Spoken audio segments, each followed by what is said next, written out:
Hello my dear student, I am Chaitanya Patel. Admission of partnership chapter आज शुरू कर रहा हूँ मैं, और आपको उसके लॉन्ग क्वेश्चन कैसे सॉल्व करना है वो सिखाऊंगा। इसी तरह के रेगुलर वीडियोस के थ्रू मैं आपको कुछ इंपॉर्टेंट क्वेश्चन कैसे सॉल्व करना है वो सिखाऊंगा। अगर आपको कुछ भी इंफॉर्मेशन नहीं है तो ये लॉन्ग क्वेश्चन सॉल्व करने के लिए यहाँ से आप मेरे साथ साथ पूरा रिकॉर्ड करके नोट्स बनाओ। जैसे मैं आपको सिखा रहा हूँ वैसे आप अपनी नोट्स प्रिपेयर करिए, और उसी नोट्स के थ्रू आप कोई भी क्वेश्चन सॉल्व कर पाओगे। मैं आपको जो क्वेश्चन सॉल्व करवाना स्टार्ट करूँगा वो स्टेप बाय स्टेप होगा, तो वही स्टेप्स आप कोई भी क्वेश्चन पे अप्लाई करोगे, आपका पूरा सम सॉल्व हो जाएगा। तो आज का लेक्चर मैं शुरू कर रहा हूँ। फर्स्ट ऑफ ऑल आपको क्वेश्चन में ओल्ड बैलेंस शीट दे रखी होगी, ओल्ड फर्म की बैलेंस शीट होगी, जिसको मैं ओल्ड बैलेंस शीट के तौर पे बोलता हूँ।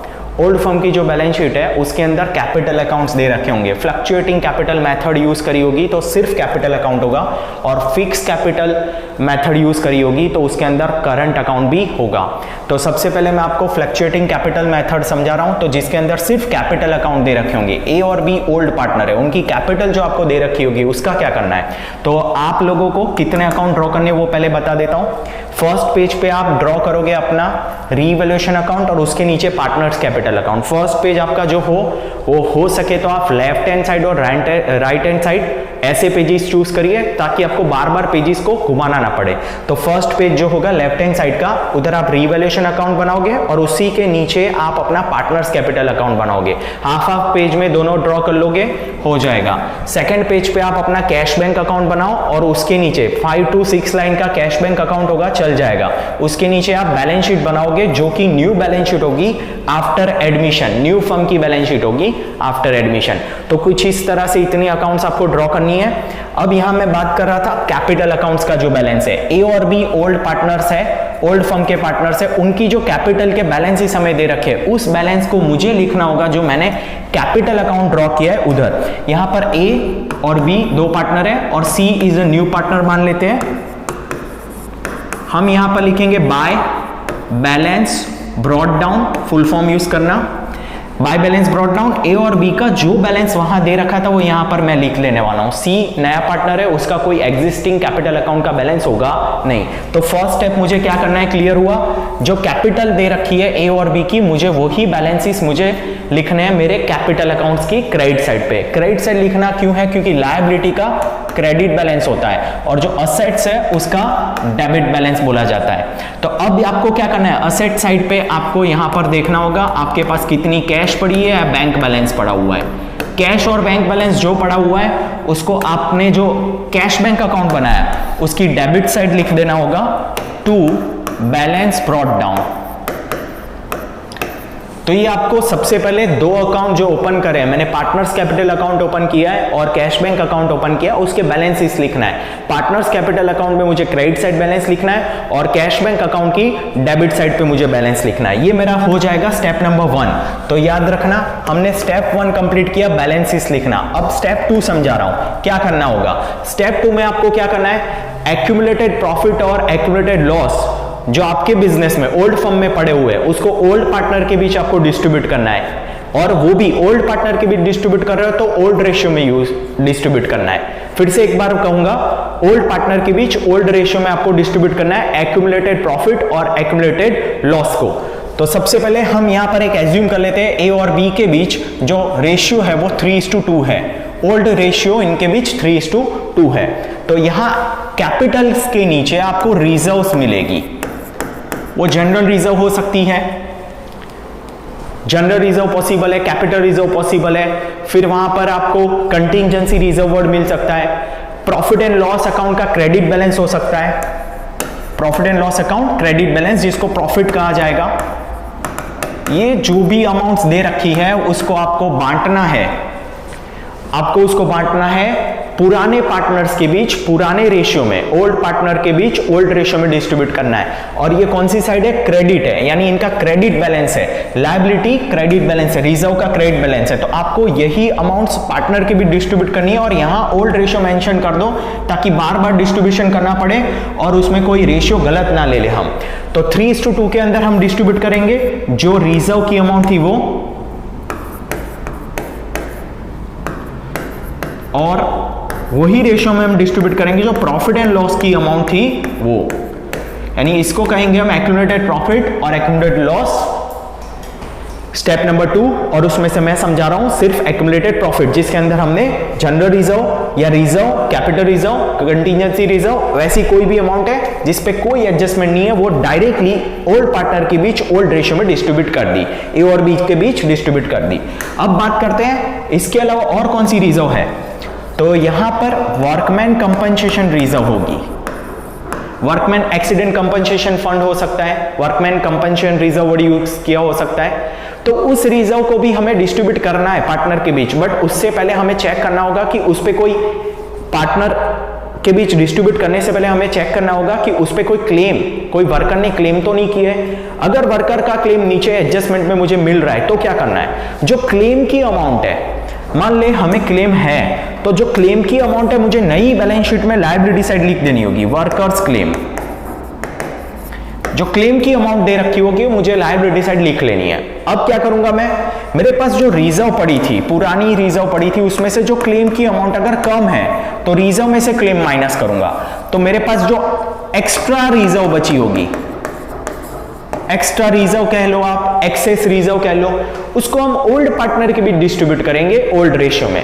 पर इससे उल्टा भी पॉसिबल है कि रिजर्व की अमाउंट कम है और क्लेम की अमाउंट ज्यादा है, तो क्लेम में से रिजर्व माइनस करेंगे और जितना एक्सेस क्लेम है, एक्स्ट्रा क्लेम या एक्सेस क्लेम कह दो आप उसको, तो उस क्लेम की अमाउंट को हम अपना लॉस मानेंगे, उस लॉस को हम रीवैल्यूएशन अकाउंट की डेबिट साइड पे रिकॉर्ड करेंगे। तो रीवैल्यूएशन अकाउंट की डेबिट साइड पे आपको क्या लिखना है, अगर आपका एक्सेस क्लेम हुआ है तो वो यहां रिकॉर्ड किया जाएगा। एक्सेस क्लेम के केस के अंदर मेरे पास कोई रिजर्व बची नहीं होगी, तो मैं पार्टनर के बीच डिस्ट्रीब्यूट भी नहीं कर पाऊंगा। हाँ, पार्टनर के बीच डिस्ट्रीब्यूट तब कर सकता हूं जब मेरे पास रिजर्व बची हो। अब बात करते हैं, इसके अलावा आता है इन्वेस्टमेंट रिजर्व या investment fluctuation reserve. Investment fluctuation fund word भी यूज कर सकते हैं वो लोग बुक में। इन्वेस्टमेंट फ्लक्चुएशन फंड पड़ा होता है बेसिकली हमारे इन्वेस्टमेंट की मार्केट वैल्यू कम हो जाए अगर फ्यूचर में, तो वो लॉस है मेरे लिए। इन्वेस्टमेंट आपकी असेट साइड पे होगा और जो इन्वेस्टमेंट हमें दे रखा होगा वो उसकी बुक वैल्यू होगी।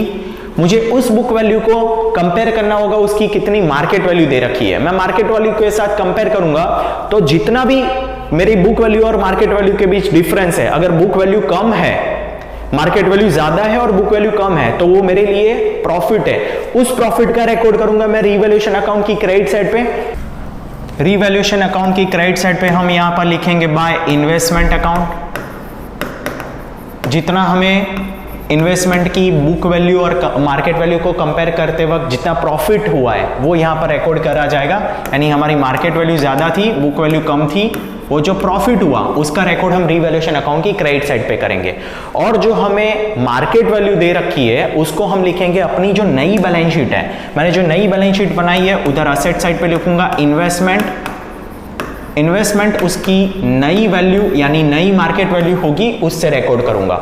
तो अब हमारे पास जो रिजर्व बची थी, हमने जो रिजर्व क्रिएट करी हुई थी पुरानी फॉर्म में, मेरे पास जो इन्वेस्टमेंट फ्लक्चुएशन फंड था उसका क्या करूंगा, तो वो इन्वेस्टमेंट फ्लक्चुएशन फंड मुझे यूज नहीं करना पड़ा। यूज तब करता जब मुझे इन्वेस्टमेंट में लॉस होता, यानी मार्केट वैल्यू अगर कम हो गई होती तो लॉस होता। पर पहले केस में मैं आपको समझा रहा हूं उसमें कोई लॉस नहीं हुआ है, तो मैं ये रिजर्व को पुराने पार्टनर्स ए और बी के बीच बांट दूंगा और उसको 3:2 के रेशियो में पूरी की पूरी अमाउंट को बांटूंगा। तो यहां पर लिखा जाएगा बाय इन्वेस्टमेंट फ्लक्चुएशन फंड, ए और बी के बीच बांट रहे हैं, ठीक है। अब बात करते हैं, अगर मान लो कि वहां पर लॉस है, जैसे कि यहां मैंने बात करी कि बुक वैल्यू जो आपकी है, फॉर एग्जांपल यहां बुक वैल्यू ले देते हैं 70,000 और मार्केट वैल्यू आपको इन्वेस्टमेंट की बताई हुई है 65,000, तो कितना लॉस हुआ, 70,000 माइनस 65,000, 5,000 का आपको लॉस हो रहा है बिकॉज बुक वैल्यू ज्यादा थी और मार्केट वैल्यू कम है, लॉस हुआ 5,000 का। इन दैट केस मेरे पास इन्वेस्टमेंट फ्लक्चुएशन फंड कितना पड़ा है वो देखना पड़ेगा। चलो एग्जांपल के तौर पे ले लेते हैं कि मेरे पास 7,000 का इन्वेस्टमेंट फ्लक्चुएशन फंड पड़ा है, तो 7,000 में से मैं पहले 5,000 का लॉस माइनस करूंगा। मेरे पास जो फंड पड़ा है 7,000 का, उसमें से मेरा जो लॉस हुआ 5,000 का वो माइनस किया जाएगा। अब मेरे पास जो रिजर्व बची है 2,000 की, उस रिजर्व को मैं ओल्ड पार्टनर के बीच डिस्ट्रीब्यूट कर सकता हूं। ठीक है, एक और केस समझते हैं कि जिसके अंदर हमारे पास इन्वेस्टमेंट फ्लक्चुएशन फंड कम है, 4,000 का मेरे पास इन्वेस्टमेंट फ्लक्चुएशन फंड है और लॉस मेरे पास 5,000 का था। तो इन दैट केस क्या होगा, मेरा लॉस ज्यादा है, लॉस की अमाउंट है मेरी 5,000 और रिजर्व मेरे पास सिर्फ पड़ी हुई है 4,000। तो मेरा जो एक्सेस लॉस है 1,000 का, जो एक्सेस लॉस है, एक्सेस लॉस को मैं लिखूंगा रीवैल्यूएशन अकाउंट की डेबिट साइड पे। जो हमने रीवैल्यूएशन अकाउंट बनाया होगा उसकी डेबिट साइड पे एक्सेस लॉस लिखा जाएगा। यहां पर लिखेंगे इन्वेस्टमेंट अकाउंट, जितना लॉस हुआ है वो लिखा जाएगा।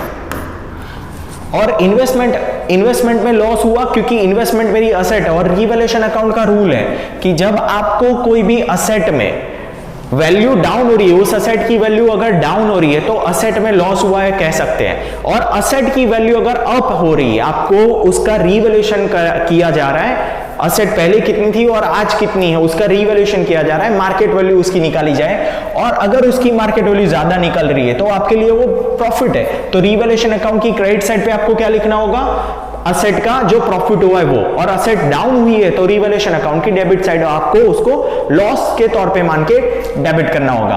और अगर कोई लायबिलिटी की बात करी जाए तो लायबिलिटी आपकी कम हो जाए तो रीवैल्यूएशन अकाउंट की डेबिट साइड लिखना, क्रेडिट साइड लिखना होगा क्योंकि लायबिलिटी कम होना मेरे लिए प्रॉफिट है। और अगर आपकी लायबिलिटी बढ़ जाती है तो वो आपके लिए लॉस कहा जाएगा, रीवैल्यूएशन अकाउंट की डेबिट साइड पे रिकॉर्ड करना होगा। चलिए बात करते हैं, हम जो पॉइंट पे थे उधर हमने इन्वेस्टमेंट फ्लक्चुएशन फंड को समझा। अब सामने की साइड आपको गुडविल दे रखी होगी, गुडविल इंटेंजिबल असेट, पुरानी फर्म की गुडविल जो ओल्ड गुडविल होगी, ओल्ड गुडविल को आपको ओल्ड पार्टनर के भी डिस्ट्रीब्यूट कर देना होगा। असेट साइड दे रखी है मतलब डेबिट बैलेंस है, तो आपने जो पार्टनर्स कैपिटल अकाउंट बनाया होगा उसकी डेबिट साइड पे लिख देना होगा टू गुडविल अकाउंट, और वो जो गुडविल की अमाउंट है वो आपको ओल्ड पार्टनर की भी डिस्ट्रीब्यूट करनी होगी ए और बी के बीच in the old ratio, 3:2 old ratio है तो उसमें बांटेंगे। तो ये बात थी पुरानी गुडविल दे रखी उसकी। उसके अलावा इंटेंजिबल असेट्स के अलावा क्या पॉसिबल है, तो फिक्टिशियस असेट पॉसिबल है, एडवर्टीजमेंट, कैंपेन एक्सपेंस पॉसिबल है, प्रीलिमिनरी एक्सपेंसेस हो सकते हैं आपके, रिसर्च डेवलपमेंट एक्सपेंस हो सकते हैं। अगर इस तरह के कोई एक्सपेंसेस दे रखे हो और प्रॉफिट एंड लॉस अकाउंट का अगर आपको डेबिट बैलेंस दे रखा है यानी लॉस, एक्युमुलेटेड लॉस दे रखा है, तो ये तीन अमाउंट आपको जैसे गुडविल को बांटा उसी तरह से आपको ओल्ड पार्टनर के भी डिस्ट्रीब्यूट करना होगा पार्टनर्स कैपिटल अकाउंट की डेबिट साइड पे। तो यहां पर वही सारी चीजें लिखी जाएगी, P&L अकाउंट का जो लॉस है आपके पास एक्यूमुलेटेड, या फिर आपके पास एडवर्टीजमेंट, कैंपेन एक्सपेंडिचर पड़ा हुआ है फिक्टिशियस असेट के तौर पे, या फिर आपके पास प्रीलिमिनरी एक्सपेंस पड़ा हुआ है एज अ फिक्टिशियस असेट, तो उसको ओल्ड पार्टनर के बीच आपको डिस्ट्रीब्यूट करना है। ओल्ड रेशियो में सी के बीच कुछ भी नहीं आएगा, सी को कुछ भी नहीं दिया जाएगा, वो न्यू पार्टनर है। ठीक है, तो ये था हमारा स्टेप नंबर 2। स्टेप नंबर 2 में आपको एक्युमुलेटेड प्रॉफिट और लॉस का इस तरह से डिस्ट्रीब्यूशन करना है, और स्टेप 2 के अंदर यहां लायबिलिटी साइड से रिजर्व्स आएगी, प्रॉफिट एंड लॉस होगा, वर्कमैन कंपनसेशन रिजर्व होगी, इन्वेस्टमेंट फ्लक्चुएशन फंड, और याद रहे इन दोनों पे एडजस्टमेंट हो सकता है, तो उसको पहले एडजस्टमेंट रीड करने के बाद ही डिस्ट्रीब्यूट करें। और असेट साइड पे आपको मिल जाएगा goodwill, advertisement, campaign expenditure, preliminary expense और P&L अकाउंट जो एक्यूमुलेटेड लॉस होगा वो। तो ये हो गया हमारा स्टेप नंबर 2। अब बात करते हैं स्टेप नंबर 3, क्या करना होगा स्टेप नंबर 3 के अंदर।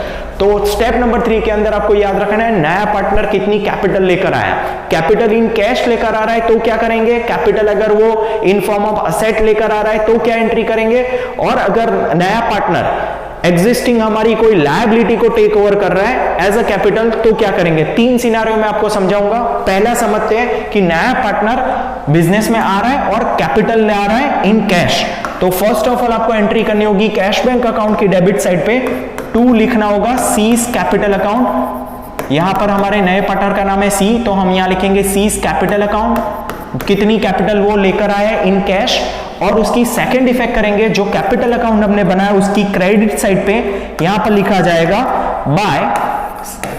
बाय कैश या बैंक अकाउंट। आपने कैश अकाउंट ओपन किया है तो कैश, बैंक ओपन किया है तो बैंक, और कंबाइन है तो कंबाइन नाम लिखना पड़ेगा। और अमाउंट सिर्फ सी में भरेंगे क्योंकि सी कैपिटल लाया है, तो उसकी जनरल एंट्री ऐसी बनेगी cash bank account debit to C's capital account. तो उसका लेजर पोस्टिंग हो गया, हमने पहली इफेक्ट कर दी कैश बैंक अकाउंट की डेबिट साइड पे, और सेकेंड इफेक्ट करी हमने सी के अकाउंट में क्रेडिट साइड पे। ये हो गया अगर वो कैश में ला रहा है तो। सेकंड सिनेरियो समझाता हूं कि नया पार्टनर बिजनेस में तो आ रहा है पर अपना जो शेयर है वो कैश में नहीं ला रहा है, उसकी जगह वो कोई असेट लेकर आ रहा है। यहां पर एग्जांपल के तौर पे हम लेते हैं कि वो फर्नीचर लेकर आ रहा है। तो फर्स्ट ऑफ ऑल आपने जो नई बैलेंस शीट बनाई है, new form balance sheet after admission, वहां पर असेट साइड पे आपको लिखना होगा फर्नीचर। आपके पास पुराना फर्नीचर पड़ा हुआ है तो उसके साथ ये वाला फर्नीचर ऐड हो जाएगा, पर याद रखिएगा पुराना जो फर्नीचर है और पुरानी कोई भी असेट है उसका रीवैल्यूएशन हो रहा है तो उसकी नई मार्केट वैल्यू लिखना, और ये बंदा जो नया पार्टनर लेकर आ रहा है उसकी भी मार्केट वैल्यू लिखना। तो फर्नीचर जो आ रहा है सी लेकर आया फर्नीचर, तो उसका रिकॉर्ड यहां करेंगे, बैलेंस शीट में असेट साइड पे लिखेंगे जो सी नया पार्टनर सी लेकर आया वो, और second effect as it is यहां पर करेंगे बाय लिखकर फर्नीचर अकाउंट। कैपिटल अकाउंट जो हमने प्रिपेयर किया है सीज कैपिटल अकाउंट की क्रेडिट साइड पे लिखा जाएगा बाय फर्नीचर अकाउंट। तो ये भी एक लेजर पोस्टिंग है, असेट साइड पे हमने कर दिया फर्नीचर अकाउंट डेबिट और सीज कैपिटल अकाउंट क्रेडिट कर दिया। तो ये सिनेरियो नंबर 2 था, अगर नया पार्टनर अपना जो कैपिटल है वो इन फॉर्म ऑफ असेट ला रहा है। और थर्ड केस कि अगर नया पार्टनर बिजनेस में आ तो रहा है पर एग्जिस्टिंग लायबिलिटी को टेक ओवर कर रहा है तो क्या होगा।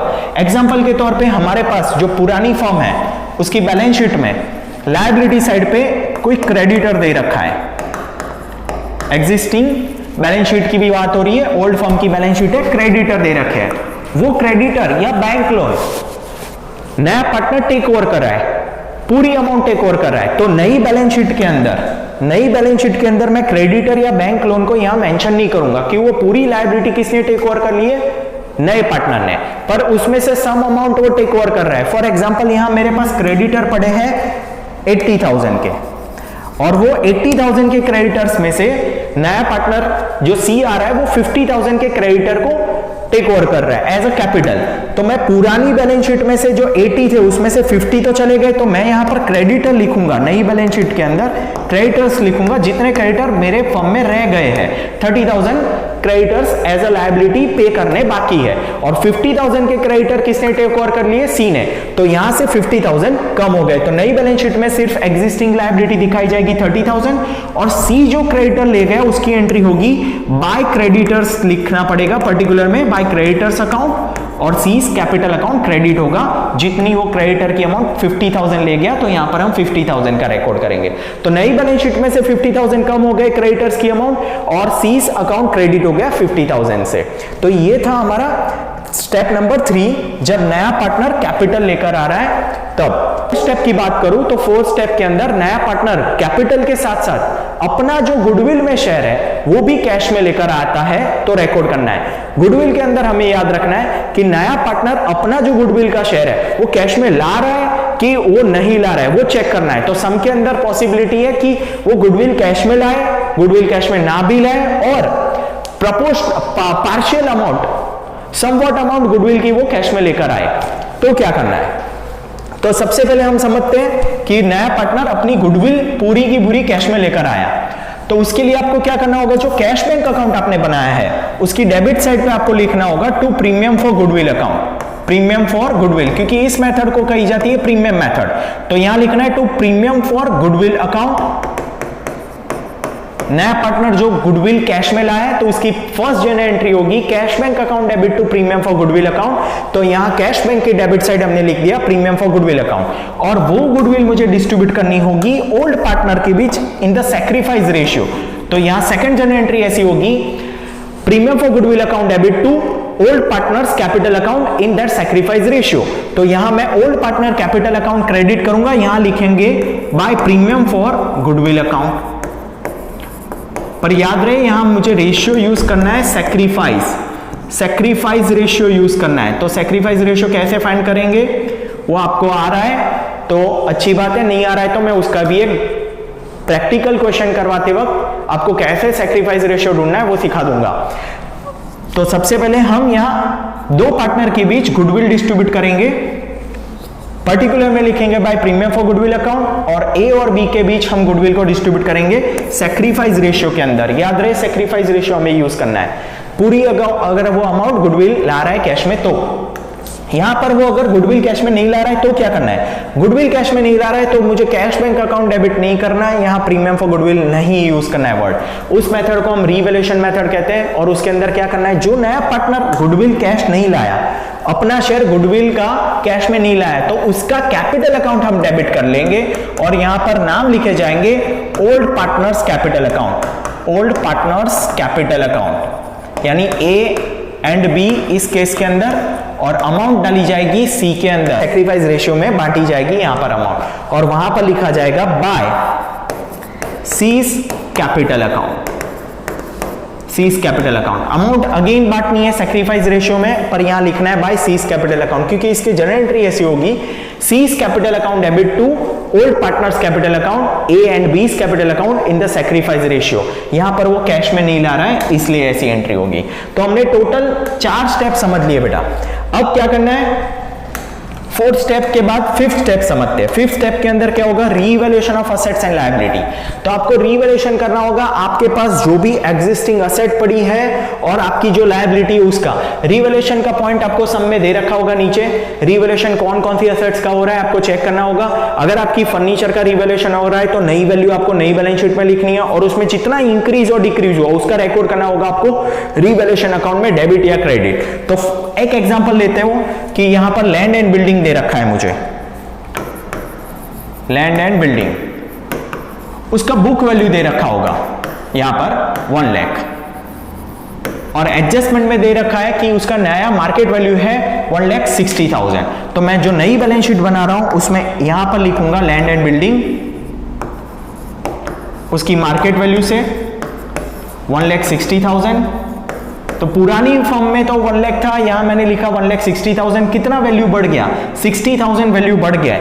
असेट में बढ़ना हमारे लिए फायदा है, असेट का वैल्यू बढ़ जाना मेरे लिए फायदा है। तो रीवैल्यूएशन अकाउंट की क्रेडिट साइड पे मैं यहां पर लिखूंगा by land and building account, और अमाउंट होगी उसकी 60,000।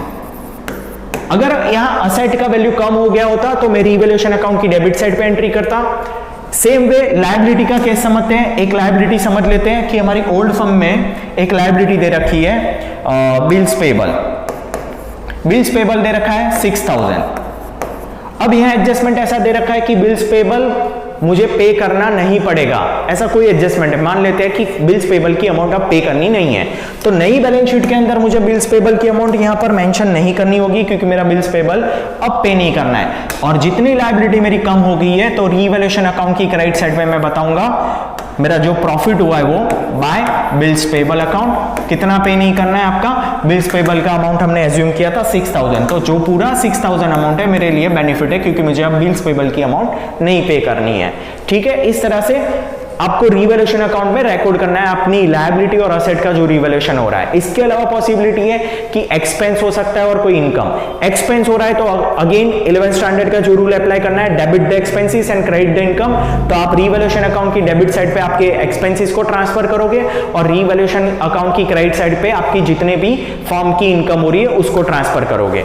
तो जितना हो सकता है मैंने आपको 5 स्टेप में कवर करवा दिया है। अब इसके बाद आपको क्या करना होगा, 6 नंबर पे आपको करना होगा आपके सारे अकाउंट्स को क्लोज करना है। बारी बारी से आपको अकाउंट क्लोज करना है। सबसे पहला अकाउंट आपको क्लोज करना होगा रीवैल्यूएशन अकाउंट जो बना है उसको क्लोज करेंगे। रीवैल्यूएशन अकाउंट का क्रेडिट साइड का टोटल मान लेते हैं कि ज्यादा हुआ, और वहां पर से यहां डेबिट में जो डिफरेंस आया उसको हम क्रेडिट बैलेंस कहेंगे। ये क्रेडिट बैलेंस मैं डिस्ट्रीब्यूट करूंगा ए और बी के बीच, ओल्ड पार्टनर के बीच 3:2 के रेशियो में। जो अमाउंट आएगी मैं उसको ट्रांसफर करूंगा पार्टनर्स कैपिटल अकाउंट में। पार्टनर्स कैपिटल अकाउंट में मैं इसको ऑपोजिट साइड ट्रांसफर करूंगा, क्योंकि यहां डेबिट साइड पे एंट्री है। तो पार्टनर्स कैपिटल के बीच पार्टनर्स कैपिटल अकाउंट में वो क्रेडिट होगा। यहां पर हम लिख देंगे बाय रीवैल्यूएशन अकाउंट। ए और बी के बीच जो प्रॉफिट आया वो अब हम यहां पर पार्टनर्स कैपिटल अकाउंट को भी क्लोज करेंगे। पार्टनर्स कैपिटल अकाउंट को क्लोज करके, यहां पार्टनर्स कैपिटल अकाउंट को क्लोज कर रहा हूं मैं।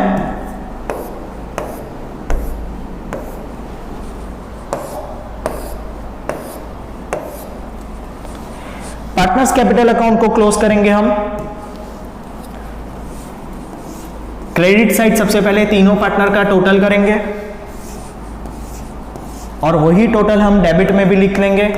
यहां पर जितना भी डिफरेंस आ रहा है